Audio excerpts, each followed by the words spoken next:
Hello everyone and welcome back to another video. So today I want to talk about Ragnar Blackmane. If you haven't been keeping up with the news, Ragnar Blackmane now has completely gone off the North American site, so that's Canada and the US. On all the European sites, he's no longer available to buy online. The only sites you can actually see him now and purchase him on are on New Zealand and Australia, if I'm not mistaken. So it seems that Ragnar should be getting a new model. Is it going to be part of Saga as the Beast? Of course, that is up in the air to see what we really get with that. But the stories are alluding that he will be coming at the same time as Gaz Skull. Now, what I want to talk about today is that if he does come, if is the big thing, then will he become a Primaris Marine? And how will he take that step to cross the Rubicon? Is it going to be in battle, or is he going to do it to make himself stronger, or is it going to be another reason why? Because Ragnar is a famous character to the Space Wolves. So let's jump in and let's get talking. Now, it shouldn't be too long, gents. I keep saying this every bloody week, but we shouldn't be too long before we start seeing stuff now related to Saga of the Beast. Yes, we've seen a little article here and there talking about Gaz Skull. We had our first dedicated story to the Space Wolves called The Feast, which I made a video on the other day. That was a fun read. Of course, that alluded to Ragnar being one of the main characters in this whole Saga of the Beast. But in terms of actual rules or anything like that we've seen from other ones, they are holding off at the moment. The only reason I can think of is that at this moment in time, well, this week when I'm recording this, is the Black Library Celebration Week. So they're basically trying to sell you stuff like books and stuff like that. I know the new Custody and Sister of Silence model comes out, Alea and what's he called? Valerian, I think that's his name. Yes, so they're supposed to be coming out very, very soon as well. So maybe they just want to get that out of the way first before they start really getting into the juicy stuff of Saga of the Beast. So if it's not going to be this week, then it really does have to be next week. It really does. Next week should be the Beast week, where we get a Gaz Skull reveal and of course a potential Ragnar reveal if that does happen. Now, of course, the main question is what's going to happen to Ragnar Blackmane. Is he going to just turn up and be a Primaris boy? Is something going to happen to him during Saga of the Beast that will then lead him into becoming a Primaris Marine? I've seen a couple of theories about this, and all of them are really, really cool. Of course, the main one, as I've just stated, is that he's just accepted the whole Primaris upgrade and he turns up and of course he fights Gaz Skull. That is what everyone is hyping up at the moment, Gaz versus Ragnar. But there's another little story which I think it'll work a little bit better. Well, there's a couple of them. Let's just go to the first one first, because I really think that this should happen to cement Gaz Skull in his rightful place as a top tier character when it comes to people in Warhammer 40,000 battling. Now, I personally think that Ragnar should show up to Saga of the Beast, whatever planet's on. I'm sure we'll get all that information soon. And I really do think that by the end of Saga of the Beast, Ragnar should get absolutely smashed, completely. He goes to fight Gaz, and Gaz just more or less breaks him. He's left a ruined person on the battlefield, and from that near death, he's about to die, Ragnar is then reborn into a Primaris Marine. I know a lot of people say, well, wouldn't that mean he just gets put inside a dreadnought? Well, technically no, because we know from Lazarus, who went down this same road, that he was on the near-death experience. Instead of being put inside a dreadnought, they gave him the Primaris treatment instead, and bing bang bong, he became a brand new Primaris guy. So that's another way now, rather than just getting entombed into a dreadnought coffin, you can just choose to get the Primaris treatment instead. I should say that I think the Primaris treatment is more dangerous. You have more chance of dying, but then again, no one's really died when it comes to being upgraded. And I think GW should actually kill off a character when it comes to that, because they've told us so many times before that it's so dangerous crossing the Rubicon. Technically, yes, you do die, but we really had no one who we all love that have gone, right, you know what, I'm doing it, I'm taking the Rubicon, and they've died. It seems like there's no consequence at all in a lore sense when you want to take the Primaris route. Now, if that did happen, and of course Ragnar did get broken by Gaz and he came back as a Primaris, I think that would be really, really good for Gaz himself, because what we've had at the moment with Gaz, yes, there's all this hype about Gaz. We know that he's the big green boy. Everyone loves him. He's the so-called beast at this moment in time, but there's really been nothing that puts him in that place. Everything that's happened with Gaz has more or less been kind of swept aside by the Imperium from a story kind of sense.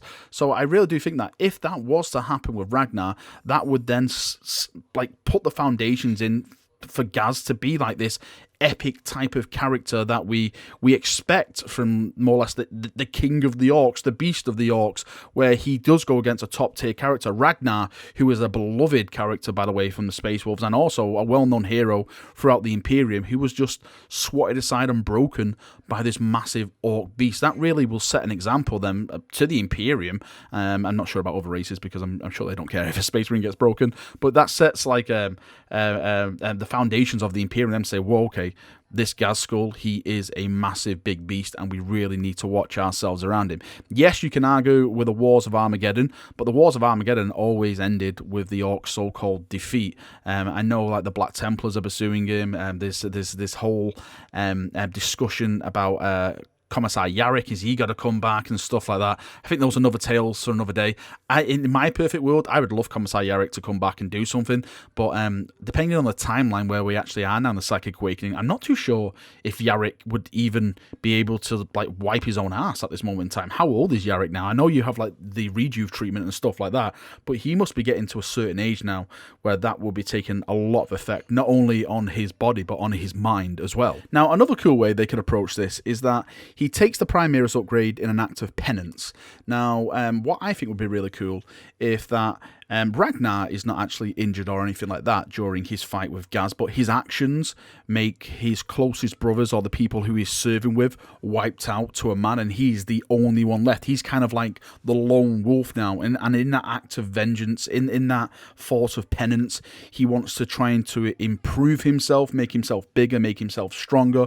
He wants to take that extra step to try and help him beat Gazskul next time they meet. So to do that, he takes the Primaris treatment, he goes across the Rubicon, and he comes out a bigger and a better Marine to try and take vengeance on the Orcs and on Gaz's War. I really do hope that they actually give him a reason why he crosses the Rubicon, if, again, that's the big question, if he becomes a Primaris Marine, because Ragnar is one of the originals. Like, he is way back, way back. Like, it was him, I think it was Najal Stormcaller and stuff like that, who were like some of the first Space Wolves to be ever introduced. So when that transition does happen, sorry, if it does happen, should I say, there's really got to be a foundation on why he does it. Why is he not happy in the way he is? Why is he not happy being this firstborn Marine? He has all these legends about him, all these tales. He's known as an epic type of warrior. Why is he taking this journey to become a Primaris Marine? There's got to be something else there in it.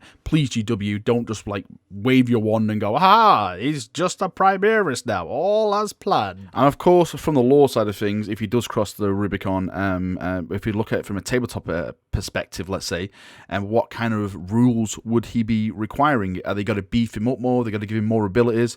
If we look at stuff like Mephisto on Rayla, not a lot changed. So in my mind, I don't think a lot of stuff will change with Ragnar. If they do make that crossing, then it's just basically just going to be a new fancy model. That's all I really see from it. And with the pose and everything like that, hopefully they change the pose from what he is now, like that little like rah coming towards you, you know, chainsaw in the air kind of pose. His like feet don't even fit on the bloody base. His legs are that far apart. So hopefully they do it with a more like animalistic kind of wolf kind of about to pounce kind of pose. You know what I mean? Like something that really strikes like the animal and the ferocity that you think of when you think of the Space Wolves. I just don't want like another Mephisto where he's there just wiping his mouth. Yes, I know it's an iconic art piece. I do like the Mephisto model, but there's a massive difference, I personally think, between the Wolves and the Blood Angels, and I really want that to come out in the actual model itself. So fingers crossed that Ragnar does get this whole Primaris treatment. Hopefully the pose, like I said, will be epic. And what really ever happens with Saga of the Beast, if there's one thing to come out of it more than anything else, I really hope that the story is something that is enjoyable, the lore around the whole event. This is Ragnar Blackmane taking on, of course, the Green King, Big Gazzy Gaz, as I've stated before. So I really hope that the story reflects that. I don't want it to be this whole standoff type of thing that all the other Psychic Awakening books have really had. Just have a clear winner. I don't mind if the Orcs completely smash the Space Wolves. Yes, I know Space Wolves saying, "How dare you, Varak?" if Imperial Fists were in this book, and this was Tor Garadon getting a new model, let's say, and this is the time he got his model, I wouldn't care if the Imperial Fist lost, just as long as somebody bloody won, just as long as it affects the story that we're currently in at the moment. So you think, oh boy, this is really, really big. You know, the events in this are having effects on the rest of the IP and stuff like that. So hopefully GW would take that on board, because I know there's a lot of people are with me on that haven't really been too impressed with the whole story side of the Psychic Awakening. I've enjoyed it. I have enjoyed it, but I haven't really been like on the edge of my seat going, oh boy, yes, this is absolutely amazing. So hopefully this will be the story changing point for that, because we are reaching the end of the Psychic Awakening now, so really anything could really happen. Right, that's me done for another video. Thank you for coming. Thank you for watching as always, gents. If you've got any thoughts, feedback, anything like that, post them down in the comment section and we'll have a nice little chat down there as always. See you now, have a great day, and bye-bye.